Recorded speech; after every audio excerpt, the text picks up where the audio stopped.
जय श्री स्वामी समर्थ. नमस्कार मंडळी, तुमचं पुन्हा एकदा माझ्या चॅनलवर स्वागत आहे. मंडळी, बऱ्याचदा आपल्या जवळच्या लोकांकडून आपलं मन दुखावलं जातं. आपण त्याला त्याच्या भल्यासाठी काहीतरी सांगायला जातो, पण ती व्यक्ती आपल्याला चिडते, रागवते, आपल्याला उलट सुलट बोलते. त्यामुळं आपलं मन दुखावलं जातं, आपल्याला टेन्शन येतं. राहून राहून आपल्याला सतत तेच विचारायचं राहतात, बाबा मी काय वाईट बोलली, मी तर त्याच्या भल्याचं बोलली, त्याचं नुकसान होऊ नये म्हणून मी एक त्याला सल्ला दिला, पण तो व्यक्ती मला असा बोलला, तो व्यक्ती मला असा कसा बोलला, हे विचार आपल्या डोक्यात सतत घोळत राहतात. त्यामुळं आपल्या शरीरावर पण परिणाम होतो.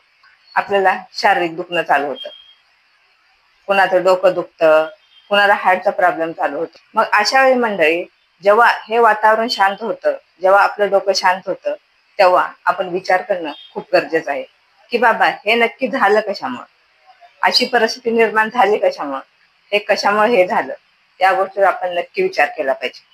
अशी ही परिस्थिती प्रत्येकाच्या आयुष्यात कधी ना कधी येतेच. मग अशी परिस्थिती आल्यानंतर आपण काय केलं पाहिजे? आधी पण तुम्हाला मी सांगितलंय, जेव्हा हे असं होतं, जेव्हा आपलं डोकं शांत होतं, त्यावेळी आपण आपल्या मनाला विचारायचं, हे नक्की का झालं, कशामुळे झालं. आपण जेव्हा या गोष्टीवर विचार करतो, तेव्हा एक गोष्ट मात्र नक्की लक्षात घ्या, जिथं आपण हक्क गाजवतो, जिथं आपण प्रेम करतो, तिथं दुःख हे वाटायला येतं म्हणजे येतच.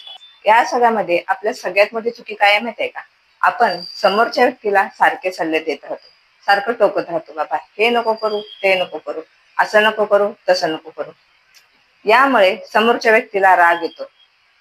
कधी कधी तो आपला मान ठेवण्यासाठी हा हा म्हणून सोडून देतो, पण कधीतरी त्याच्या सहनशीलतेचा बाण सुटतो आणि मग तो आपल्याला चिडचिड करतो, रागवतो. मग आपल्याला हे सहन होत नाही. अशा वेळी आपल्याला नेहमी ही गोष्ट लक्षात आली पाहिजे, जेव्हा आपण समोरच्या व्यक्तीला काय सांगायला गेलो, तर त्या व्यक्तीला आवडत नसेल तर आपण त्याला कुठल्याही प्रकारचा सल्ला देऊ नये, कारण हे आपल्या इज्जतीचा प्रश्न असतो. आपण त्याला फुकटचे सल्ले देत राहिलो तर त्याला आवडत नसेल तर तो आपल्याला चिडणार. त्याच्या गोष्टीमध्ये इंटरफेअर करून आपलं मन दुखायचं काय काम आहे? आपल्या काळातली गोष्ट वेगळी होती. अजूनही आपले आई वडील आपल्याला ओरडतात, आपल्याला काही ना काही बोलतात, तरी आपण समजून घेतो आणि आपल्याला ते समजतं, बाबा आपलं पण कुठं तर चुकलंय म्हणून आपले आई वडील बोलतात. पण आत्ताचा काळ तसा नाही. आत्ताच्या काळातले मुलं आरेला कार्य करतात आणि त्यांना जे करायचं तेच ते करतात. त्यामुळं आपण आत्ताच्या मुलांचे जनरेशन प्रमाणे चाललं पाहिजे. त्यांच्यामध्ये इंटरफेअर करून फायदा नाही. त्याच्यामुळे त्रास आपल्यालाच होतो, कारण त्यांना जे करायचं तेच ते लोक करतात. आणि एक गोष्ट लक्षात ठेवा, फुकटच्या सल्ल्याला किंमत नसते. जेव्हा तुम्हाला कोणी एखाद्याने सल्ला विचारला की बाबा मी हे करते, तुला अनुभव आहे याच्याबद्दल, मला तू काहीतरी माहिती दे, हे मी करते ते बरोबर आहे का, त्यावेळी तुम्ही सल्ला द्या. त्यावेळी तुमच्या सल्ल्याला किंमत असेल. पण फुकटचे सल्ले देत बसू नका. फुकटचे सल्ले देऊन तुम्ही तुमची इज्जत कमी करू नका, स्वतःची इज्जत करा. आणि एक गोष्ट लक्षात ठेवा, प्रत्येकाच्या आयुष्यातील एक पर्सनल बाउंड्री असते, त्याच्यामध्ये आपण इंटरफेअर करायचं नाही.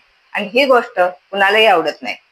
जेव्हा आपण एखाद्याच्या पर्सनल गोष्टीमध्ये इंटरफेअर करतो, तेव्हा त्रास आपल्याला होतो, कारण त्या व्यक्तीला आवडत नाही. मग ती व्यक्ती आपल्याला कसंही बोलणार, आपला मान ठेवणार नाही. मग आपल्या मनाला आपण त्रास का करून घ्यायचा? कुणाच्या पर्सनल गोष्टी इंटरफेअर करू नका.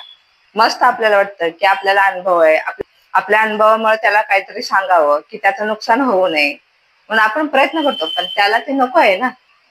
त्याला आपल्या अनुभवाचा फायदा करून घ्यायचाच नाही, त्याला त्याच्या मनाचंच करायचंय. म्हणून त्याला त्याच्या अनुभवातून शिकू द्या, भले चांगलं होऊ दे नाही तर वाईट होऊ दे, त्याच्यातून तो शिकेल, मग त्याला समजेल. अनुभवातून माणूस अलर्ट राहतो, त्याला समजतं बाबा हे केलं की हे होतं, म्हणून त्याचा त्याला अनुभव घेऊ द्या, त्याचं त्याला शिकून पुढे जाऊ द्या. तुम्ही त्याच्यामध्ये इंटरफेअर करू नका. आणि त्याच्यात अजून एक गोष्ट, कधी आपला हा प्रकार होतो त्यावेळी कोणी तुम्हाला माफी मागितली तर माफ करा.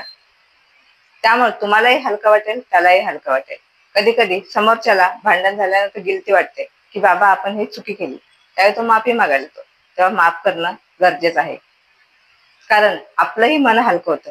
जेव्हा आपण दुःख मनात दाबून ठेवतो, त्यामुळे आपल्याला खूप त्रास होतो. आपल्या शरीराला कुठलेही आजार निर्माण होऊ शकतात. म्हणून मनात दुःख दाबून ठेवू नका. म्हणून सांगते, समोरच्याने माफी मागितली तर माफ करा आणि मनातलं दुःख नष्ट करा आणि खुश राहा.